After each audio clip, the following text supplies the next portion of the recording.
Hi hello welcome back to our channel. അപ്പോൾ ഇന്നത്തെ special video എന്ന് വെച്ചാൽ നെയ്ച്ചോറ് ഇറച്ചിയാണ് കേട്ടോ. അപ്പോൾ എൻ്റെ സ്പെഷ്യലാണ്. അപ്പോൾ വീഡിയോ കണ്ടിട്ട് ഇഷ്ടപ്പെട്ടാൽ ഷെയർ ചെയ്യുക, ലൈക്ക് ചെയ്യുക, മറക്കാതെ സബ്സ്ക്രൈബ് ചെയ്യുക. അപ്പോൾ നമുക്ക് വീഡിയോ കാണാം.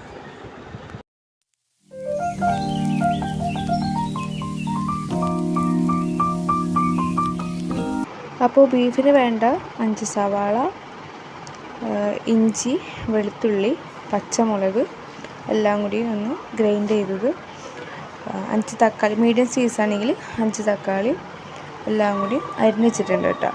പിന്നെ ഞാൻ അതിലേക്ക് 1.5 ടീസ്പൂൺ മുളക് പൊടി, അതുപോലെ 2.5 ടീസ്പൂണ് മല്ലിപ്പൊടി, 1/4 ടീസ്പൂണ് മഞ്ഞൾപ്പൊടി ഇതെല്ലാം ഇട്ടിട്ട് ഒന്ന് മൂപ്പിക്കുന്നുണ്ട് കേട്ടോ. ഒരു കളർ മാറുന്ന വരെ ഒന്ന് വറുക്കുക. ഇത് ബീഫിക്ക് ഞാൻ സവാള, പിന്നെ ഒതുക്കി വെച്ച പേസ്റ്റ്, തക്കാളി, അതുപോലെ നേരത്തെ കൂട്ടി വെച്ച മസാല എല്ലാം കൂടി ഇട്ടിട്ട് ഒന്ന് മിക്സ് ചെയ്യണം. നല്ലോണം കൈ കൊണ്ട് എന്ത് മിക്സ് ചെയ്തിട്ട് ആവശ്യത്തിന് ഉപ്പും ഇടാം. അതുപോലെ ഗരം മസാല ഇടണം കേട്ടോ. ഞാനൊരു 3 ടീസ്പൂൺ, അത് കുഞ്ഞ് ടീസ്പൂൺ അതിൻ്റെ 3 ടീസ്പൂൺ ഞാൻ ഇട്ടിട്ടുണ്ട്. അപ്പോൾ എല്ലാം കൂടി മിക്സ് ചെയ്യണം. നല്ലോണം എല്ലാ ഭാഗത്തും മസാലകൾ പിടിക്കണം. ആ രൂപത്തിൽ മിക്സ് ചെയ്തിട്ട് ആവശ്യത്തിന് വെള്ളം ചേർക്കുക. അധികം ചേർക്കരുത്, ആവശ്യത്തിന് മാത്രം, അല്ലെങ്കിൽ വിസിൽ വരുമ്പോൾ വെള്ളം ചാടും. അപ്പം അതുപോലെ മല്ലിച്ചപ്പ്, പുതിനയും എല്ലാം കൂടി ഇട്ടിട്ട് മുഴുകതാക്കരുത്, അടുപ്പത്ത് വെക്കുക. ഒരു 4-5 വിസിൽ പോണവരെ വെച്ചാൽ മതി കേട്ടോ. ഇനി നമുക്ക് നെയ്ച്ചോറിനുള്ളത് തയ്യാറാക്കാം. ഒരു മീഡിയം സൈസ് സവാള എടുത്തിട്ടുണ്ട്. അത് നൈസാക്കിയിട്ട് അരിഞ്ഞ് വെക്കുന്നുണ്ട് കേട്ടോ. വെച്ചാൽ ചോറിന് മുകളിൽ വിതറാനാണ് കേട്ടോ. അത് നൈസാക്കി അരിഞ്ഞിട്ടുണ്ട്. ഇനി നല്ലോണം മൂപ്പിക്കണം. അപ്പോൾ ഞാൻ അടുപ്പ് കത്തിച്ച് പാത്രം വെച്ചിട്ടുണ്ട് കേട്ടോ. ചട്ടി ചൂടായതിന് ശേഷം കുറച്ച് ഓയിൽ ഒഴിക്കാം. ഞാൻ ഓയിലാണ് എടുത്തേക്കണം. നെയ്യ് ഉണ്ടെങ്കിൽ നെയ്യ് ഒഴിച്ചാലും മതി. ഓയിലിലേക്ക് ആവശ്യത്തിന് കാഷ്നട്ട് ഇട്ടിട്ടുണ്ട്. അതുപോലെ അതൊന്ന് മൂപ്പിച്ചെടുത്തിട്ട് ആവശ്യത്തിന് കിസ്മിസ് എടുത്തിട്ടുണ്ട്. അതും ഒന്ന് മൂപ്പിച്ചെടുക്കുക. എന്നിട്ട് അതിലേക്ക് ഞാൻ അത് കോരിട്ടതിന് ശേഷം ഞാൻ സവാള ഇട്ടിട്ട് ഒന്ന് വാട്ടുന്നുണ്ട്.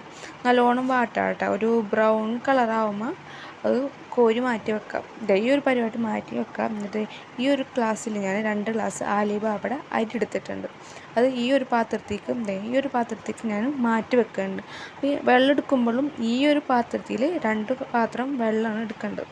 അപ്പോൾ ഞാൻ സവാള ഒക്കെ എടുത്ത് കോരിയ പാത്രത്തേക്ക് കറുകപ്പട്ട, ഗ്രാമ്പു, കുരുമുളക്, ജീരകം എല്ലാം ഇട്ടിട്ട് ഒന്ന് മൂപ്പിച്ചിട്ട് അതിലേക്ക് ആ ഒരു പാത്രത്തിൽ 2 പാത്രം വെള്ളം, അതായത് നേരത്തെ അരി എടുത്ത് വെച്ച പാത്രത്തിൽ 2 പാത്രം വെള്ളം വെച്ചിട്ടുണ്ട്. അത് തിളച്ചപ്പോൾ അരി ഞാൻ ഇട്ടിട്ടുണ്ട് കേട്ടോ. അരി ഒന്ന് കുറച്ച് നേരം ഒന്ന് വെള്ളത്തിലിട്ട് വെക്കണം. അപ്പോൾ വെള്ളം തിളച്ചു. ഞാൻ അരി ഇട്ടിട്ട് ആവശ്യത്തിന് ഉപ്പ് ഇട്ടിട്ട് മൂടി വെച്ചേക്കണം. അതൊരു 10-20 മിനിറ്റോളം ഒന്ന് കുക്കാവണം. കുക്കായിട്ട് നമുക്ക് നോക്കാം. എന്നിട്ട് ഒന്ന് അതിൻ്റെ ഇടയിലൊക്കെ ഒന്ന് നോക്കണം, ഒന്ന് വെന്തോ നോക്കിയിട്ട് മൂടി വെക്കുക കുറച്ച് നേരം. അപ്പോൾ അതിനിടയിൽ വിസിൽ വന്നോന്നൊക്കെ നോക്കിയിട്ട് ബീഫിൻ്റെ വിസിലൊക്കെ ഒരു 3-4 വിസിലൊക്കെ പോയി. ഇനി കുറച്ച് വിസിൽ പോയതിന് ശേഷം ഞാനൊന്ന് വെന്തോന്നൊക്കെ നോക്കിയിട്ടാണ്. അത് കുറച്ച് വേവ് കുറവായപ്പോൾ കുറച്ച് 2 പ്രാവശ്യം കൂടി വിസിലടിക്കാൻ വെച്ചിട്ടുണ്ട് കേട്ടോ. അപ്പോൾ ചോറൊക്കെ അത്യാവശ്യം വെള്ളമൊക്കെ ഒന്ന് വറ്റിയിട്ടുണ്ട്. ഇനി മുകളിൽ ഞാൻ മിൽമയുടെ നെയ്യ് കുറച്ച് മതി. അധികം ഇഷ്ടമല്ല എനിക്ക് നെയ്യ്, അതിന് കുറച്ച് നെയ്യ് ഞാൻ ഇട്ടിട്ടുണ്ട്. അതിൻ്റെ മുകളിൽ അരിഞ്ഞ് വെച്ച മല്ലിയില വിതറാം. മല്ലിയിലും പുതിന ഉണ്ടെങ്കിൽ അതും വിതറാം. അതിൻ്റെ മുകളിലേക്ക് നേരത്തെ കോരി വെച്ച സവാളയും കിസ്മിസും കാഷ്നട്ടൊക്കെ വിതറിയിട്ട് അപ്പോൾ ചോറ് റെഡിയായി ഇത്രേ ഉള്ളൂ. അപ്പോൾ വീഡിയോ കണ്ടിട്ട് ഇഷ്ടപ്പെട്ടാൽ എല്ലാവരും ട്രൈ ചെയ്ത് നോക്കുക.